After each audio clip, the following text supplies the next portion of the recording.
比賽30分鐘，中場冇休息，一切依足國際球例。我做球證，大家冇意見啊嘛？傻啦，當年人稱黃金右腳嘅鋒哥，咁啊帶班年青人嚟同我哋打場友誼賽，你仲做埋球證添，係我哋嘅榮幸。大家叫聲鋒哥啦，鋒哥。得啦。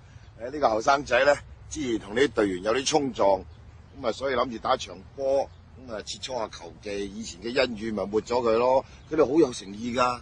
從佢哋整齊嘅制服、友善嘅眼神，我完全感受到嗰份誠意同埋體育精神。多謝。大家唔好緊張，我本身咧係一個汽車維修員，呢個士巴拿係攞嚟上螺絲用，係好合理嘅。係嘅。